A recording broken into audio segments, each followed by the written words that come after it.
Well, this morning we're going to talk about Augustine, St. Augustine. Some of you know his name. I put out some handouts there.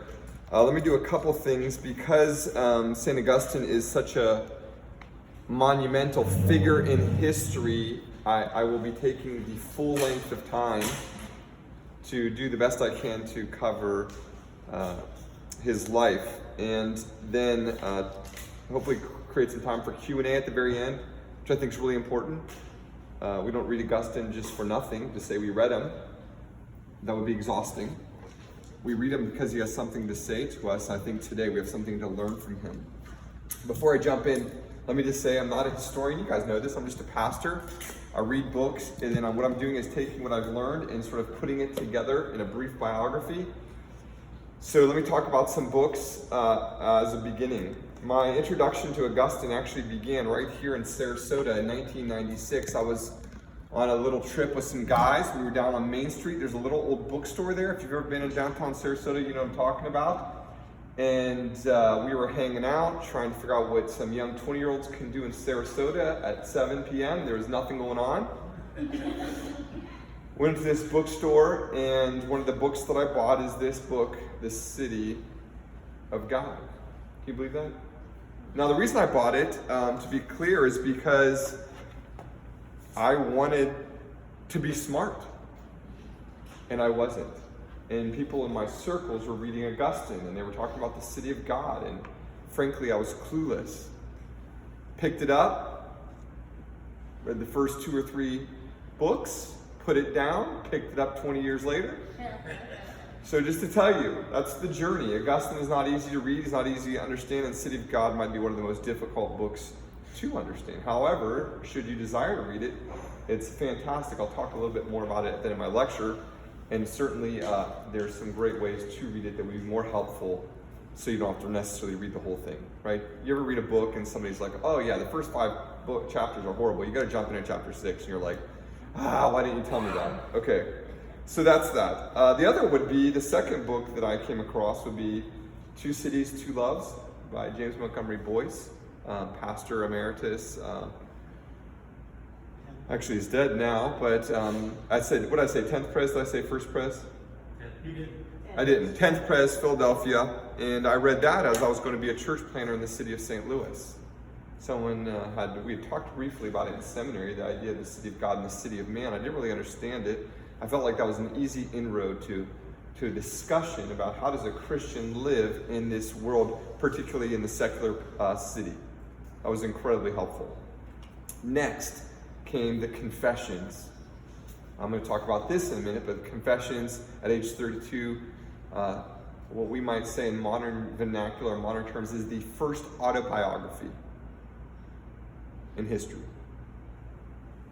And it's basically Augustine telling us everything about Augustine through this book. So a lot of what you're going to hear this morning comes directly from this. Next, Becca had to read this for her class. This is the seminal biography by Peter Brown on Augustine. I will say, this takes time. Got to do a little work in it, but this is probably the best biography. So outside of Confessions, this would be the biography to read. Augustine of Hippo. And I'll have these up here, you can come look at them later. And then most recently, Gerald Bray's Augustine on the Christian Life is actually one of the easier reads. It doesn't cover the full breadth of Augustine, it covers his spiritual life only. So that's a good starting point to get your hands around Augustine. Also, there's incredible articles, all kinds of stuff that you can read. But that's where most of everything you're going to hear this morning is coming from. So, with that, let me begin with the influence of Augustine. Why should we consider Augustine? In other words, there's 2 reasons to consider him. One's because everyone's talking about him and you sort of go, hey, what's the big deal? The other one is to actually go, what is the big deal? Why are we still talking about him 1,600 years later? I think the influence of Augustine in the Western world is outstanding. The publishers of Christian history called Augustine of Hippo, after Jesus and Paul, the most influential figure in the history of Christianity. That alone should cause us to say we should read a little bit about Augustine. Gerald Bray calls him the greatest theologian of the Western Church. Keith Yandel, in his article in Christian History, says the reason he's still read today and of influence today is because he offers his readers a very blunt statement of Christianity. A lot of what you're going to hear today when you hear Augustine is blunt. He was a man of his time. Today we would say, smooth it out. When you talk to people about Jesus and sin and the need for grace and everything like that, start with some rhetorical things like affirming them, easing them in before you get to the hard stuff. And that's actually quite popular today. I do that sometimes. I try to take it easy before I jump right in. But in Augustine's day, because he was a man of his time, it was very important that they didn't do that. That was the sign of a con man. So a lot of his stuff is straightforward. The benefit for us 16 years later is when we have a question, as you'll see later, he jumps right to it. There's nothing schwarmy, there's nothing, which is fantastic, because a lot of times we get questions in the midst of emotions. And so to answer questions when people are full of emotion, the way you handle it either, turns them off or turns them on. We're the same way, right? When we get confronted by a spouse or a loved one or a kid or a parent, whatever the case may be, we're so chock full of emotion sometimes we can't hear the truth. But sometimes when you read it from Augustine, it just comes straight. You drink it straight, no filter. No water, no cube, no soda. And I think that's really important, because I think when we're reading things about Christian doctrine, that's important. Tell me straight what the Bible says. Tell me straight what you believe about Jesus. Don't add words. Adolf Harnack was a German theologian. He said that he was the greatest man the church possessed between Paul and Luther. He was German, so he had to say that right. We would say between Paul and Calvin and Luther. B.B. Warfield argued that through his writings, Augustine entered both the church and the world as a revolutionary force, and not merely created an epoch in the history of the church, but determined the course of its history in the West up to the present day. Of course, he wrote that a century ago. So, what is Warfield saying? If you understand the shape of the modern church, even in the West, Augustine shaped it. He was a philosopher, historian, theologian, mystic, doctrinal warrior, churchman, and a poet all in one. So there will probably never be another Augustine, just to free anybody.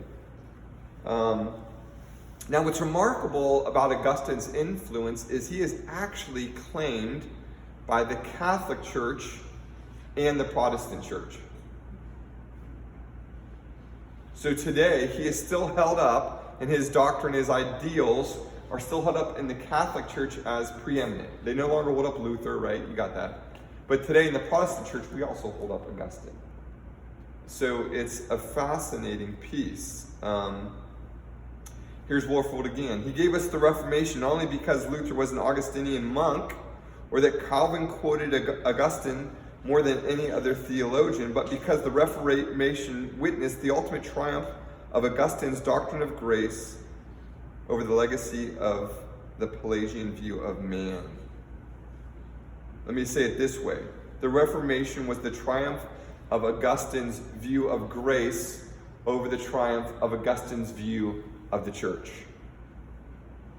Okay, so if you want to, in the Q&A section, you can ask me a little bit. He had some odd beliefs about the church that actually informed the Catholic Church doctrine, which brought about the Reformation. Does that make sense? So he said something like this, that man cannot know salvation outside of the Church of Jesus Christ. Or what he said is outside of the Catholic Church. So he was a man of his times a little bit, okay? When I say Catholic, just so you know, in this lecture, let me be very clear. There is only one church at this point in time. That's it. There's only one Catholic Church. There is no Reformation yet. There's no Protestantism yet. So, with that, let's jump into Augustine the person, his childhood, youth, upbringing. Well, most of what we know about him, as I said, is from the Confessions. The first 10 chapters were written about himself. The last 3 are meditations on the work of God. His confessions were written in about 401 AD. He was about 32 years old. And he is 4 years writing this after his conversion. Again, this is like the first autobiography. And in it, what we get is Augustine writing about how it is that he thought of life, what he chased after, what he looked to give meaning to him, and how he saw those things all providentially informed by God's working in his life. What's beautiful about Confessions, and what I think that is the most appealing thing to me, is the incredible transparency. Now, when I was growing up in the church, I would hear pastors like myself get up and say, everybody sins. We all sin. I sin. We need forgiveness of sins. And every week I'd hear this, that he sins, the pastor sins. But I would sit in the pew and I would think to myself, like, he doesn't sin like I sin. Like, he can't imagine what's in my heart. I mean, there was a lack of transparency in the pulpit for a couple generations, in which you never heard a pastor actually openly say, I'm a racist, I struggle with racism. I struggle with same-sex attraction. I struggle with homophobia. I struggle with money. You know what I'm saying? It was always just couched under one term, sin. And Augustine frees the man, you and I, humans, from this kind of nonsense. He is so transparent, so honest, so forthright about his sin that he actually writes about it. And he always pushes us back to God. I find that really freeing. 4 headings, I think, characterize him in his Confessions. He's intense. He's proud. He is sensual. He's rebellious. And yet he's, let me just say 5th one, loved by God. So maybe 5 characteristics.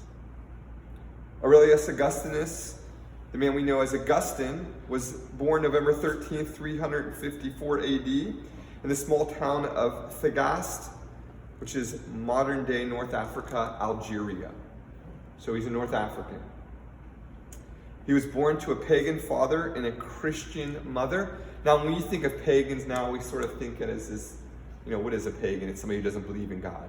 But in the ancient world, paganism was actually one of the highest form of religions.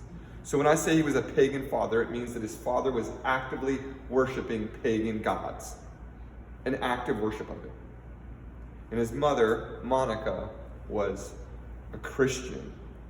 Patrice, his father, was a low-income farmer, and he was not a Christian until near his death. On his deathbed, he became a follower of Christ, and that was about age 16 when he died. Augustine was age 16 when he died. To understand Africa at the time, here's what one historian says: Africa was wasted on Africans. It's really a similar theme that a lot of people think about Africa today. So the fact that the Roman Empire held within it North Africa begs the question, well, if it's wasted on Africans, then what's the point? The point is taxes. It was a tax base for the Roman Empire. Both Augustine's father and mother wanted a better life for their son.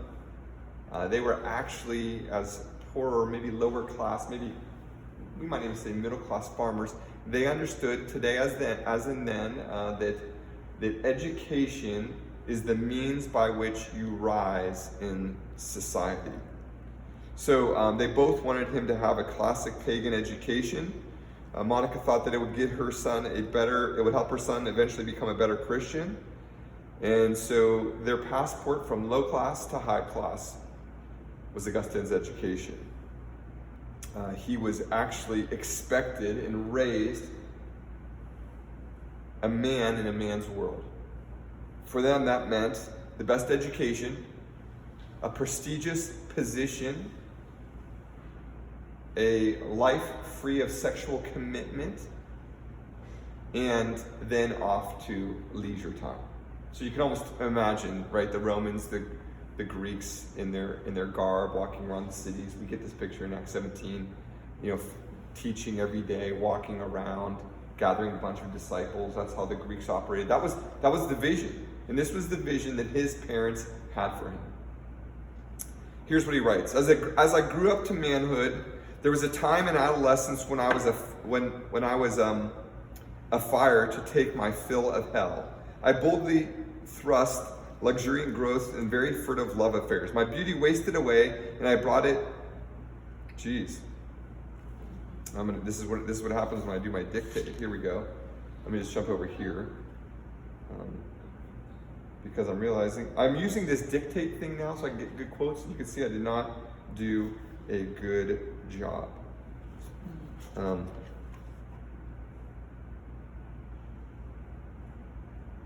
There was a time in adolescence where I was a fire to take my fill of hell. I boldly thrust out rank, luxuriant growth, and various furtive love affairs.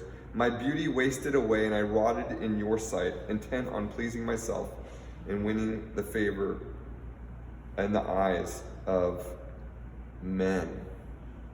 Yet none of my family made any attempt to avert my ruin by arranging a marriage for me. Their only concern was that I should learn to excel in rhetoric and persuasive speech.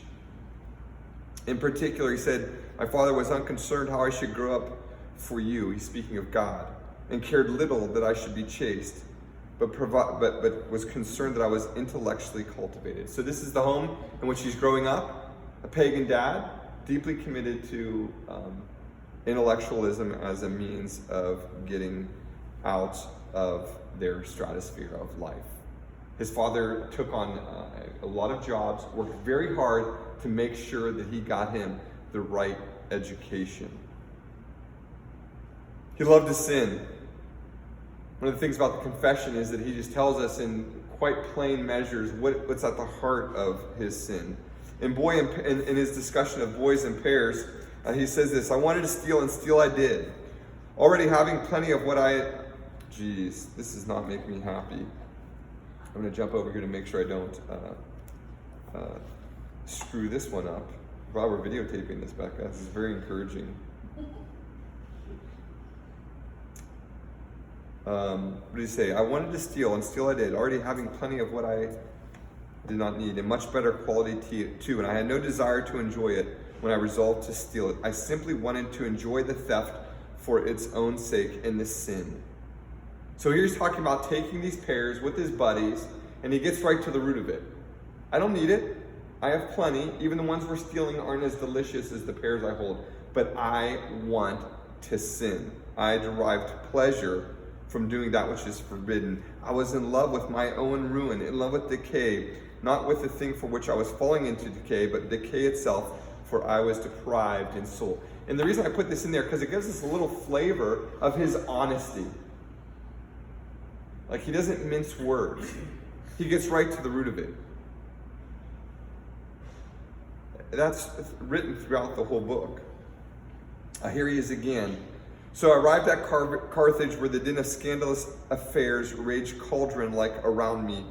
I was casting about for something to love, because I was inwardly starved, that the food for which itself is you, O my God. Yet this inner famine created no pangs of hunger in me. So I polluted the stream of friendship with my filthy desires, in clouding its purity with hellish lust. Yet all the while, befouled and disgraced though I was, my boundless vanity made me long to appear elegant and sophisticated. Again, why is that? He gets right at the root of it. We are a culture that likes to pretend, put on facades. Well, I'm learning because it's important to be smart. And I sort of brought that up because, like I said, when I picked up the City of God, this is exactly why. I wanted to appear elegant and sophisticated. And to hear Augustine talk about his own desires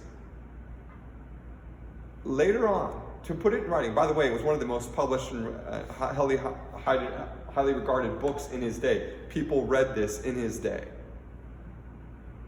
And he just cuts through all the bull. As we move on in his life, what we begin to see forming is not just this, in his adolescence, this desire for what we might call hanging out with the boys, going to the theater, sex, all those things. But what we begin to see is his desire for wisdom, his desire for learning, his desire for truth. What the Confessions tell us is how he moved from one popular philosophical system to another in order to discover truth, in order to search for wisdom. Now, one of the things that Gerald Bray points out is that Christianity in the 4th century would have been presented in the form of wisdom. Sophia, Logos. They didn't have a vision for truth being presented as a suffering servant dying on a cross. So around him was intellectual fervor and a desire to grow and know more. When he was 19, in the cauldron of Carthage, as we read about, when he was full of conceit and sexual pleasure, he read Cicero's Hortensius, and for the first time, he was taken in with its content and not its form. Now, we got to remember, one of the best jobs you can have in the ancient world was to be a professional arguer, a rhetorician. So he was being trained to be a professional arguer, to go and argue people's cases, right? And the best arguer won the day. But on top of that, you got paid lots of money to argue things whether you believe them or not. And you actually can gather a group behind you, right, of people. And when he reads Cicero, for the first time ever, he moves beyond the way in which he argues to the content of the philosophy of Cicero's thinking. In Hortensius, Cicero exalts the quest for wisdom and truth beyond mere physical pleasure. This is a big deal for him because what do we know up to this point? Loves physical pleasure for the sake of physical pleasure. And now he's changing. He says this: "It altered my outlook on life. It changed my prayers to you, O Lord, and provided me with new hopes and aspirations. All my empty dreams suddenly lost their charm, and my heart began to throb with a bewildering passion for the wisdom of eternal truth. I began to climb out of the depths to which I had sunk in order to return to you. My God, how I burned with longing to have wings to carry me back to you, away from all earthly things, although I had no idea what you would do with me. For yours is the wisdom." In Greek, the word philosophy means love of wisdom, and it was with this love that the Hortensius inflamed me. That sounds pretty good, doesn't it? Now, I want you to understand that he is not becoming a Christian. He's just shifting his idea on God and deism in philosophy. He's still living as a pagan. He still has a concubine that he lives with. Matter of fact, after this, he will still live with a concubine for another decade. So he's on a journey. But this is movement, right? And one of the things we're told, this is about the time we're told, that he had began to take on a concubine that he actually had for quite some time. And as he's beginning to move and think, there's a point at which in his pagan discoveries of philosophy that he actually moves, he moves on from his concubine. It's a really sad point, but I think it's worth noting that some ways in which people come into the faith is an intellectual conversion, and that intellectual conversion doesn't happen overnight. And so if you see somebody moving from a certain sin out of that sin, we should applaud it. It's a step. I think Augustine gives us a little bit. I mean, some of the things that sort of shock us is we want almost like a Paul-like conversion, right? Instantaneous. We don't get that with Augustine. So Cicero was his first influence. Next, we have the teaching of Manichaeism. Now, Manichaeism was something that enamored him for the next 9 years of his life. And I can come back to the Manichaeism later. It was one of the many things that he fought against. But essentially, The Manichae held that the Catholic Church were semi-Christians, that they were the true Christian church, and that they truly knew how to worship, and they were truly pure, and they had a heart for perfectionism. So that's one of the things you need to understand. They wanted to be perfect. They believed you could live a perfect life. And if you're looking for ideal religions, the idea that there's a group of people who are there that are living a perfect life, an ascetic life, if you will, is appealing to some. It's why some people went into Christianity, right? The Greeks looked at the Christians or the Jews and said, listen, I like the asceticism, I like the purity, I like the holiness. Doesn't mean they were converted, but they liked following the law. You see that today, right? You know a lot of people who you're not sure if they're Christians, but they sure do love following the law of God. They don't seem to have a heart for God, but they like all the works. They like the acts. They like the religious aspect of it. It's at this time when he's just enthralled with Manichaeism. Think of them as like, remember in the 60s and the 70s, was it the Hare Krishna and the orange robes and stuff that everyone was taken in with the Beatles, right? And all of a sudden you had all these different people. Remember that? All the hippies were like, they were going to communes. That's what we have with the Manichaees. That's exactly what you should be thinking. An Eastern religion that's influencing North Africa, and it is the hippest, coolest, most legitimate thing. In other words, people want to believe in something beyond what's happening in North Africa at the time, which is just consuming everything. He has a relationship that begins with a woman at age 17. His parents don't want him to marry. Why don't they want him to marry? Well, why would they want him to be free from marriage? Distraction. It's a distraction to be married. You can't rise to the top. So it's a distraction. So he takes a concubine and he lives with her for quite some time. He referred to the relationship as a mere bargain of lustful love. So the relationship starts off, again, the confessions, right? Why did you like her? He doesn't spin. There's no spin. He saw marriage, as did his parents and most people in his day in North Africa. His marriage to a woman like this, a lower class woman, as an obstacle to his career.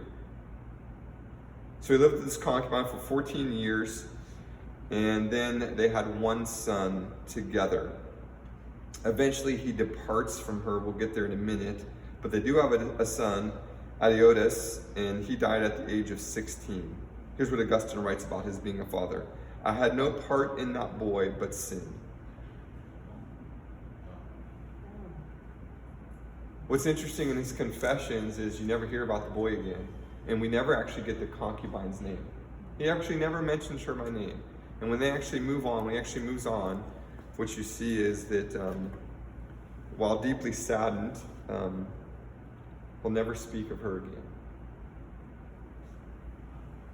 During these years that he is in Rome and throughout North Africa and now into Rome, he has become a professional. He's at the top of his class. He has now been for 12 years selling his skills, being a teacher, bringing on disciples. In other words, rich people are paying him to be their teacher. So when he's 29, he moves to Milan, and there he's introduced to the third most important person, philosophically speaking, and that's Plato. Plato consumed him. At this point, Manichaeism had lost its fervor. He had met with one of the greatest Manichaeist thinkers, and he had questions for the thinker of which he couldn't answer. Right? That's how you get to a good cult. Go to the main guy, ask him some questions. If he can't answer them, he became disillusioned, and that was the end of that. He then began to read Plato and became absorbed with Plato's ideas of the separation from, you guys are very familiar with the thought of the soul is good and the physical is bad.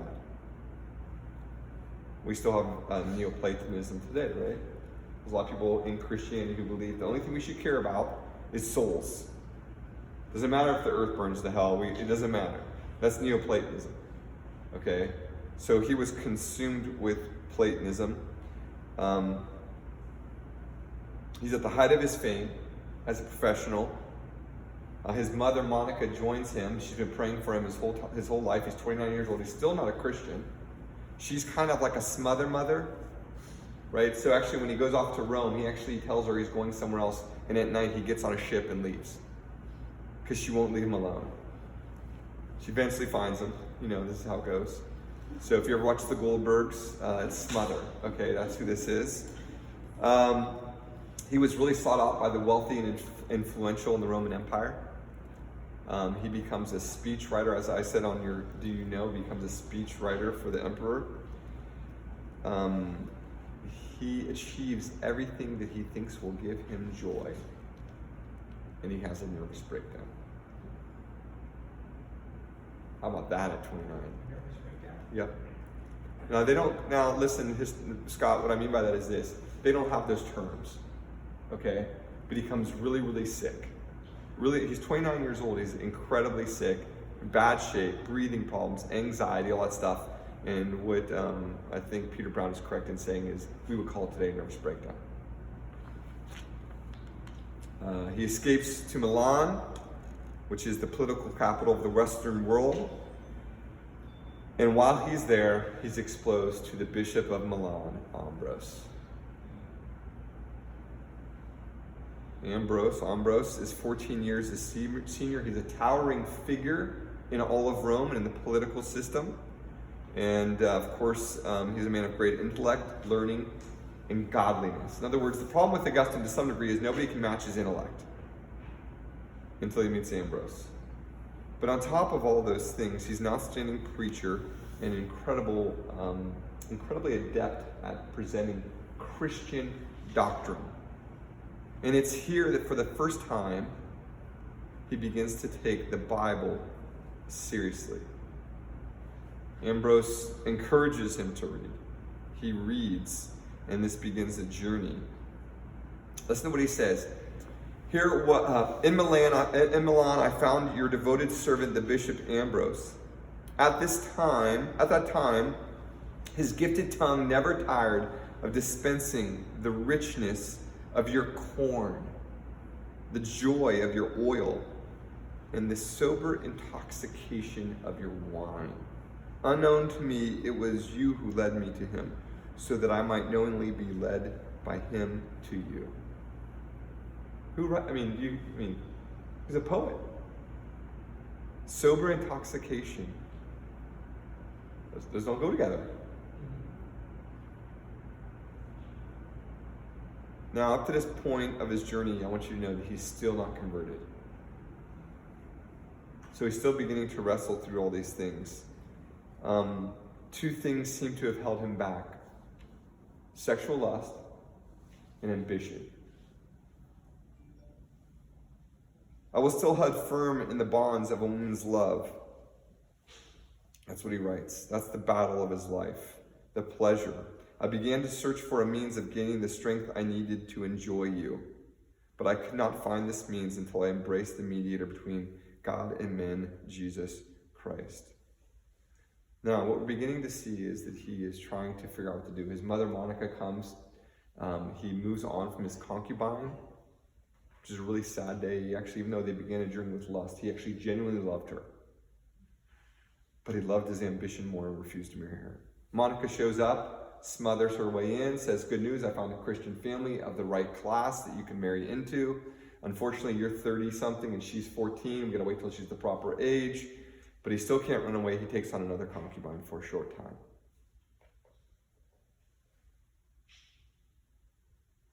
Now to his conversion. His conversion, you may have heard of, it's one of the most profound things. And why it's important for us is this. We almost know nothing about the early church conversions. You get the Apostle Paul, but we almost know nothing else about the other apostles or disciples until we get to Augustine. He lays out for us exactly what his conversion looked like.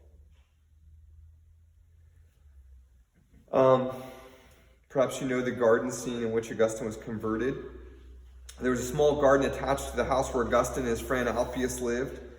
And there they were reading the Word of God and considering the words of God, being spiritually tormented along the way.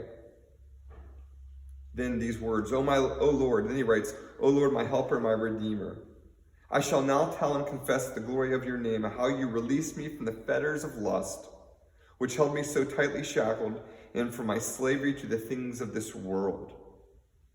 So this is, by the way, Confession book, chapter 8, which is at the heart of his conversion. It deals with the battle within his own heart and life. There was a small garden attached to the house where we lodged. I find myself driven by the tumult in my breast to take refuge in this garden, where no one can interrupt that fierce struggle in which I was my own constant. I was beside myself with madness that would bring me sanity. I was dying a death that would bring me life. I was frantic, overcome by violent anger with myself for not accepting your will and entering into your covenant. I tore my hair, and I hammered my forehead with my fist. I locked my fingers and hugged my knees. I was held back by mere trifles. They plucked at my garment of flesh and whispered, Are you going to dismiss us?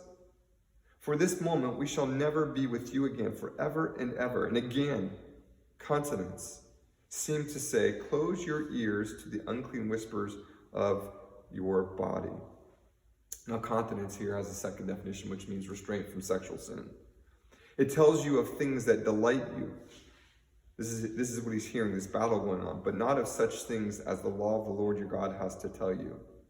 And while I stood trembling at the barrier on the side, I could see the chaste beauty of continence in all her serene, unsullied joy. As she modestly beckoned me to the cross over, and to hesitate no more, she stretched out her loving hands to welcome and embrace me. Somehow I flung myself down beneath the fig tree, then gave way to the tears which now streamed from my eyes, the sacrifice that is acceptable for you. For I felt that I was still the captive of my sins, and in my misery I kept crying, How long shall I go on saying, Tomorrow, tomorrow? Why not now?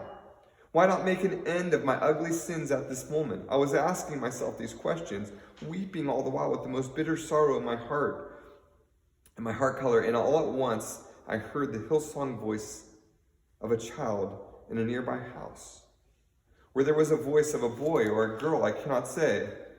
But again and again it repeated the refrain, Take it and read. Take it and read. At this I looked up, thinking hard whether there was any kind of game of which children used to chant words like these, but I cannot remember ever hearing them before. I stamped my flood of tears and stood up, telling myself that this could only be the divine calling me to open the book of Scripture, and read the first passage of which my eyes should fall on it, right? That's the big no-no in all of Christianity. Just open up the book, read it. So I hurried to the place where Alpheus was sitting, and there I stood and pulled the book containing Paul's epistle. I seized it and opened it, and in silence I read the first passage which my eyes fell. Now listen to this. Not in reveling and drunkenness, not in lust and wantonness, not in quarrels and rivalries. Rather, arm yourself with the Lord Jesus Christ. Spend no more thought on nature or nature's appetite. I mean, could there be a more perfect passage that God called him to read than when it was at the heart of his own being? I had no wish to read more, no need to do so, for in an instant I came to the end of my sentence. It was as though the light of confidence flooded into my heart, and all the darkness of doubt was dispelled. Now, this is, I think, incredibly important, because what you see in the person and the work of Augustine is that he is caught up in all the things today that many of us are caught up in. Many people in our church. Sex, power, influence, knowledge. Like all these things that create our identity. Money. And the question is, well, what must be done? I think Thomas Chalmers is important at this point. I won't read the whole quote. Did I put it there for you, the Chalmers quote? Let me just say this. Let me go with this. Thomas Chalmers is helpful because I think he gets at the root of what Augustine saw. which was, what is it that expelled the lust and the ambition? Remember, he says, that's what I can't get over. I can't get over lust and ambition. Remember, up to this point, he's still living with concubines. He still can't get over this. And he still refuses to be married.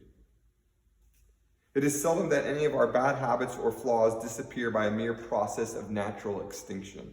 This is Thomas Chalmers, the 19th century Scottish Presbyterian. At least it is very seldom that this is done through the instrumentality of reasoning or by force of mental determination. But what cannot be destroyed may be dispossessed, and one taste may be made to give way to another and to lose its power entirely as the reigning affection in the mind. It is thus that the boy ceases at length to be a slave to his appetite, but is because of a more mature taste that has brought into subordination. The youth ceases to idolize sensual pleasures, but it's because the idol of wealth has gotten the ascendancy. You hear what he's saying? He's saying when you're young, you want money, but that's replaced by power because power becomes more powerful than money. In other words, you're always displacing a love with a greater love. If one desires, I'm just going to skip down. Its desire for one particular object is conquered, but its desire to have some object is unconquerable. So he's saying this, at the root of all of us, we have something that we look to give meaning in life. And we only move on from that thing until we find something else more beautiful. But here's the thing, that desire for the unquenchable is always going to be there. The only way to dispossess the heart of an old affection is by the expulsive power of a new one. And I think that's exactly what happens with Augustine. How do you replace lust? How do you replace ambition? I mean, what is it that you struggle with? What's the thing, what's the sin that you can't seem to get rid of? And you're working hard and you're trying to do everything you can, but it's got a hold of you. And Augustine and Chalmers say the only way is you got to have a better love. And that better love can only be found in God. That's what Augustine discovers. He can't just quit it. He can't just stop it. He needs something better. You're familiar, I'm sure, with the quote on the very page. That you arouse us so that praising you brings us joy because you have made us and drawn us to yourself in a heart that is unquiet until it rests in you. Translated another way, thou hast formed us for thyself, and our hearts are restless until they find rest in thee. It's at this moment that he experiences conversion. His friend Alpius is also converted with him. They both run and tell his mother Monica. She's thrilled. It's actually one of the greatest joys of her life that she gets to celebrate that he has come to faith. And shortly hereafter, she will actually die. But she will die a happy woman, having given her life to pray for her son's conversion. It's almost like she's ready to die. He's received Jesus. Okay, I'm good. Now, I know we're running out of time, but not really. At this point, you got to think about who he is. That's a lot, right? Where has he mainly been trained? What's the main catechism, if you will, in his life? Worldliness. And just because he's converted, everything doesn't change in a day, is I guess what I'm trying to get at. He's a good example of this. Shortly after his conversion, his plan is to retire. He's 32. And most people live to be the age of 50. So he's thinking about retirement. And there was a common thing that what would happen is this. They had something called the odium liberale, and that means the cultured retirement. And it was this idea that you retired as a philosopher to an estate, and you had a held court for the rest of your life with disciples, right? So you ate good food, you drank good beverage, and this is what's happening in Italy. He's out by Lake Como, near the foothills of the Alp, and he is out there, and he's planning to retire, and he's at this estate for quite some time with his friends, with his mother. Remember, just think of it by this. At 32, he's already Bill Gates. So now he's thinking, time to go into neutral, all these people are going to come to me, and that's what he's going to do for the rest of his life. And that's what he's considering. But things in 388 change. In 388, we're told that he intends to no longer lead that life. And instead, he believes he is being called to serve the Catholic Church. So he has this plan. God gets a hold of him, says, nah, and he goes back to North Africa. He arrives in Hippo in 391, and he will serve as preaching bishop for the next 5 years there. So he'll go there, and he's sort of trying to go undercover. He preaches a little bit, but he's learning and growing, but he's actually quite brilliant, knows the scripture quite well, but he does not want to be bishop, because if you're called to be a bishop, it's a lifelong calling, and there's no transfer. Yeah. And he doesn't want to be in a second-rate city like Hippo. Okay? He wants to be in New York. He wants to be in Rome. He wants to be in Milan. And instead, he's being called here. 5 years after he is the elder, preaching elder, he becomes the actual bishop. And he believes it's God's call in his life. He didn't want to do it, but he stays. And he is a bishop there until he dies in 430 at the age of 76. So for the next 40 years, he will minister as bishop of Hippo. Now, a couple things I'm going to go through. I went a long time there, but I want to spend less time talking about what happens after that. In 410, Alaric and his Goths, who are German barbarians, attack and sack Rome.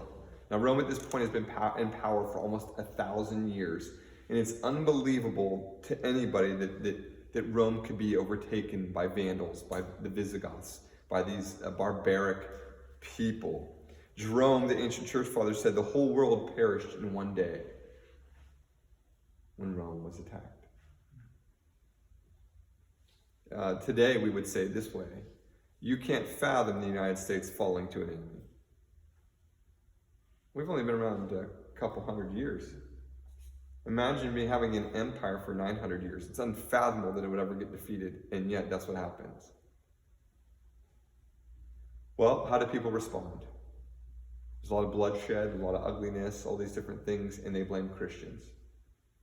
They say, see, this is what happens when Rome leaves worshiping pagans to worship Christ. In 313, Constantine makes Christianity legal, and by the late 4th century, it is actually the official language of the Roman Empire.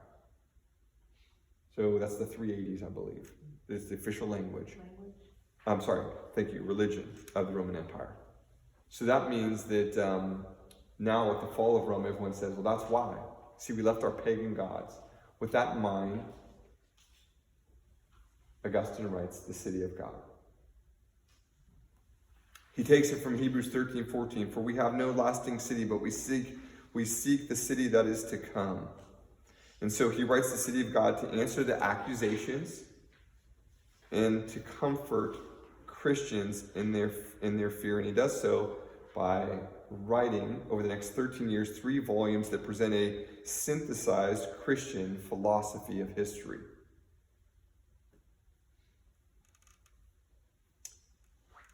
The thesis is this: if you read the whole Bible and said the history of the world could be summed up in a tale of 2 cities, the city of God and the city of man. The city of man is characterized and operates on the basis of pride, making a name for yourself, recognition, power, achievement. It's the earthly city. It's known as Babylon. The city of God, on contrast, is a city of peace. It's a city of grace. It's a place of joy. It's a place of experiencing God and having your identity built in who God has made you to be. What Augustine says is the minute you become a follower of Christ, you have a dual citizenship as a city, both as living in a city of man, as humans in the city where you live, but also in the future city, which is the city of God, which is where you will spend eternity. And so from there, he develops his whole book on how is it that we as Christians are to live in the world. With future hope, how do we live in the present day? Now, you've heard this so much that you don't know that it came from Augustine. Prior to Augustine, we don't have this. We don't have this construct.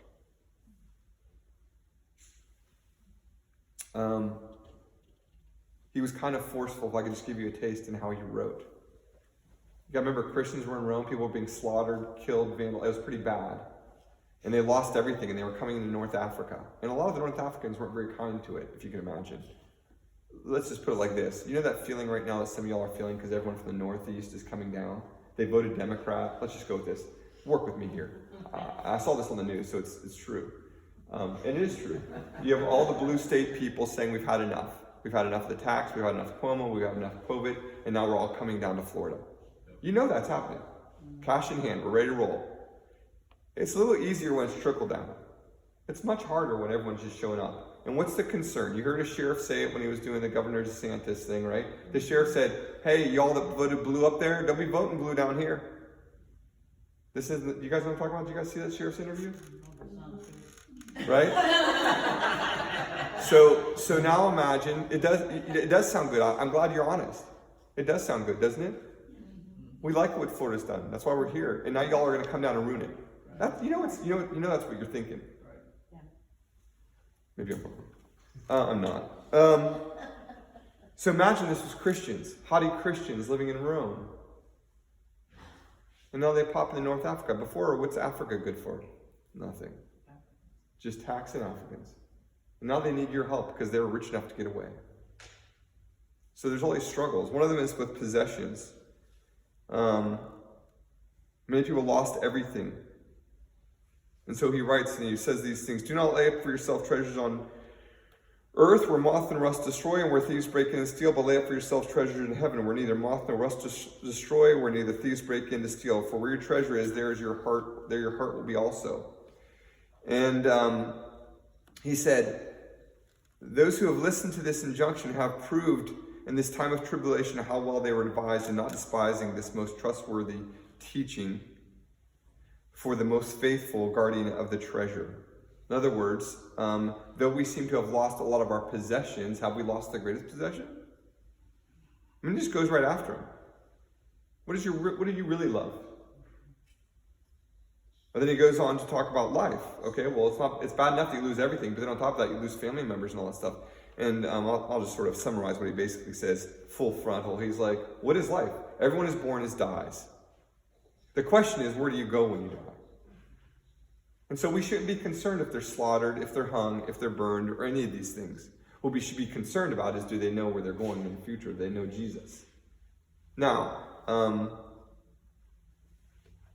what people wanted him to do was give an apologetic and defend God's will and providence in Rome reigning, rather than run to Scripture. And as a result, one of the biggest critiques he had was being unpatriotic.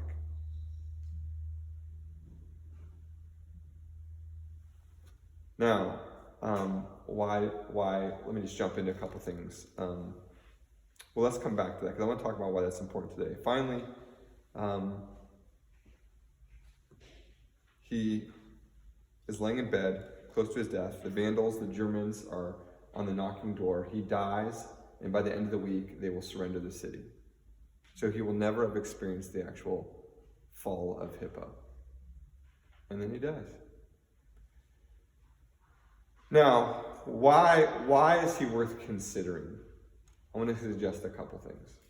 One, there's no clearer need for understanding of the city of God and the city of man than today. We have become too attached to Rome. We've become too attached. We've become too comfortable. And at the heart of the fear of many of us, and by that I mean the American way, the American dream, at the heart of for many of us, myself included. So this is as much about me. I want you to hear that. That's why I picked up Two Cities, Two Loves. Okay? I become attached to my possessions. I become attached to my way of life. Right? And it convolutes my true love. And for me to actually know that is a starting point. Can you lose, are you going to be okay if America falls? I'm not wishing for it. But are we as Christians going to be okay if we lose everything and have Christ? That's what Augustine's getting at. Augustine's getting at the fact that in his day, the answer was blatantly no. Nope, we're not okay. Not in Rome, not in Milan, not in Africa. None of us are okay because once that's happened, we have no hope. And he says, wait a second. You have the greatest hope. The problem is you've been living for the city of man and not the city of God. That's your problem. And so in writing this book over 13 years and publishing it and everyone reading it, his whole point is to say what a pastor says when he gets in the pulpit today, which makes him sound unpatriotic, which is this: my pledging of allegiance isn't to the United States of America. My allegiance is to God, his realm, his world, his city that is forthcoming, that I get to experience now, but one day will experience perfectly. And so sometimes you have to get up in front of and say difficult things so that people don't get sucked into and lost into the worldly things. Do you see how important that message is today? Do you see how it's going to sound unpatriotic to your really patriotic friends? If you say, listen, I'm a Christian first, love America, it might be second, that's fine. No. We've gotten to the day where if you're a Christian, you have to love America as much as you love Christ. Something's wrong. So we need this. We need the city of God. We need this teaching. Augustine, 1,600 years later, is as relevant as he ever was. The second thing is this: disordered loves. That's what Augustine gives us. Prior to this, there's no Jamie Smith, even though Jamie Smith is fantastic in taking this Augustinian thought, which is this: that at the heart of your, the way you deal with sin is the fact that you actually love the sin that's there. And you have to replace it with a greater affection and joy. Jamie Smith says it this way in his book, On the Road with St. Augustine: disordered love is like falling in love with the boat rather than the destination. Yowza! Right? It's like falling in love with the car rather than the trip that you go on. It's falling in love with the idea of kids and disliking the idea of actually raising them and being with them. So Augustine says that happiness is doing the right thing in the right way for the right reason. And at the heart of that, at the heart of his spirituality, is joy in Jesus. That is the greatest affection and love that we can actually have. And when that gets in, every other love falls aside. Every other love is powerless. And so that's the grace that Augustine offers us. And if it's capable of triumphing in the life of Augustine, then it's certainly capable of triumphing in the life of you and I. Okay, I can go on, I'm done, because I've really gone the full hour. And I know I've gone a long time, but I do want to just, questions. I can't cover everything today. I can't cover all this in but an hour, sorry. But I'm trying to, yeah, babe. The phrase disordered That's Becca Woods, by the way. Disordered loves. The phrase Yes. disordered loves. Yeah, that's a Jamie Smith wording. That we've seen through, when did Jamie Smith say that? How long ago? Because we hear Tim Keller, maybe it was John Stott. Well, you're going to get different flavors all throughout. First you have That term sticks out, disordered love. That's Jamie Smith. That was given in when did we get here? 8 years ago? Jamie Smith. Yeah, Jamie Smith teaches at James K.A. Smith teaches at Calvin College. And he's the one who says basically that everyone worships. We all shape what we worship. So for instance, one of his best examples is there's a church right down the street. It's called a mall. And you go in, you have a call to worship, you enter in, you walk around, you see the things you like, and you begin to shape your heart and say, basically, if I get those things, then I know I'll be happy. And he says, you slowly do it. So every day you walk in a mall, this is an example, this is pre-COVID. He would say, you walk in a mall and you look in the window and you see that thing over and over again, and you keep on saying to yourself, if I get that, that'll make me happy. Whatever that is. And he says, so essentially, you're shaping your own heart to find hope in that thing. It didn't just happen accidentally. You didn't just wake up one day and say, oh, I need to get a Tesla. No, you walked by the Tesla store every day. You talked to the guy. You started asking him a question. You started figuring out pricing. You started working on it. And all of a sudden, when you get the Tesla, you're shocked that it doesn't deliver on the promise. But he says that you did that to yourself because you've disordered your loves yourself. And every human is walking in that way. We have a disordered love. There's a hierarchy, right? And so this is what Augustine brings. So he's just reimagining Augustine. Augustine says he moves away from Platonism.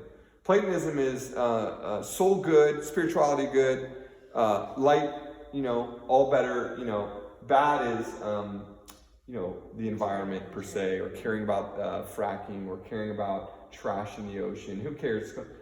So there's this distinguishing thing. But what Augustine says is, no, rightly ordered, when you love God first, you actually enjoy the things of this earth. And you actually want to steward and care for them. That's the right order. Love God, enjoy sex. Not have sex and try to squeeze God in to fit your idea of what it should fit. Love God, go work. Have a job. Have some power. But keep that in order. God, then those things. And what Jamie Smith is saying is the disordered love. I'm doing it. If you were watching, you'd probably say I'm a bad student, but I don't think so. Does he also say that expulsive power, renew affection? Or That's Thomas Chalmers. Chalmers. Yeah, so you see how they're building off the same idea? Augustine gives it to us, and down through time, we have different people who are expressing it in different ways. So Chalmers would be there, Jamie Smith would be there, Keller's there, Piper's there. Those are, Piper's Christian hedonism, right? Desiring God, his book. It's all about what? What's your desire? What's your first thing? It's all about disordered love. Is that helpful, babe? Yeah. Okay. How do you spell Chalmers? Chalmers. Got it. Thomas Chalmers, 19th century Presbyterian. Yes, Grady. Under the city of God, he said he wrote his book off of Hebrews 13. What was the verse? 13, 14. I think that's what gives him the vision for City of God, the alternate city we have. What was that verse again? Hebrews 13, 14, is that what I said? You said, Yeah. For we have no lasting city, but we seek the city that is to come. And he sort of brings that through all the way to Revelation, right? Where the new city's coming down. Okay, so he carries that through, yeah. How did it impact you when you were going to read is it called The Tale of Two Cities? No, that's Dickens. What's it called? City of God. No, you said you were reading a book. Oh. Church Plant. How Yeah. How did that affect your Two cities, two loves. This is basically City of God for dummies, for me. So, by the way, I don't mean dummies. It's like hard. For me, it's dummies. Basically, I was trying to understand that most of the Christianity that I had grown up in was probably Neoplatonism. Even here when we came here, the common thing I would hear is, when are we going to tell people about Jesus? And when are we going to save souls? And so it had less to do with doing good in Lakewood Ranch, like providing a church should actually make a city better. It's not simply a means by which we get souls into heaven. And a lot of y'all grew up with that, right? Let's just talk about souls. Let's talk about souls. Let's talk about souls. And so, early on, I'd been hearing some of this in Presbyterian circles that, actually, we're stewards. Genesis gives us a mandate to care for the earth. Yes, souls are more important than trees. You guys get that, right? I get that. But trees aren't unimportant. Right? So the idea for me was, what does it look like to be a church planner in a city where God's already at work? God's not waiting on me. He's already been working there long before me. I'm not here to... So the idea of saving me from this idea that I'm a Christian who's going to come in and rescue and wear t-shirts and city church is here to save the city. Are you kidding me? He's already been at work there. And so what you have is most people are committed to the city of man. And how do you show them a better city? The citizens of the city of God are the best citizens. And I think that's what I've been trying to preach the whole time I've been here. We're to be the best citizens. We're to care about education. That's what you're saying. The citizens of the city of God are to be the best citizens in the city of man. That's how it's supposed to think. So that means it's not just what I do here on Sunday that matters, but it's maybe even more so important what I do Monday, Tuesday, Wednesday, Thursday, Friday, Saturday. And that changed everything for me. The best plumber you can be. Excuse me? Right, so the best plumber. Yeah, be the best plumber, be the best carpenter.